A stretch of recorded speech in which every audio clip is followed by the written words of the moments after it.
ఒకటే నీకు వార్నింగ్ ఇస్తున్న కేసీఆర్, నువ్వు టచ్ చేసి చూడు కాంగ్రెస్ పార్టీని. 3 నెలల్లో నీ పార్టీలో మీ ముగ్గురున్నారు, మీ బంధువులు ఎమ్మెల్యేలు తప్ప ఒక్కటి లేకుండా టీఆర్ఎస్ పార్టీ లేకుండా నీ పార్టీ ఆఫీస్ పునాదులతో సహా లేపేస్తాం హైదరాబాద్లో. ఇవాళ మా గవర్నమెంట్ జోలికి వస్తావు బిడ్డ, నీ సంగతి చెప్తాను. నువ్వైతే మళ్ళాసారి ఆ మాట మాట్లాడితే మేము భూమి ఇచ్చి కట్టిన నీ టీఆర్ఎస్ పార్టీ ఆఫీస్ కూడా పునాదులతో సహా లేపేస్తాను మళ్ళాసారి మీరు మాట్లాడితే.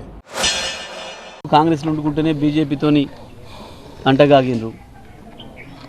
పదవుల కొరకు, పైసల కొరకు పార్టీలను అమ్ముకునే వీళ్ళు, వాళ్ళు అమ్ముకునే విధవలు వీళ్ళు కేసీఆర్ గురించి మాట్లాడారు. కేసీఆర్ కాలి గోటిని కూడా పుట్టుకునే అర్హత లేని వాళ్ళు వీళ్ళ నాయకుడే లిల్లీ పుట్టు, అందులో సందేహమే లేదు. వీరి ముఖానికి దాని అర్థం కూడా తెలియదు.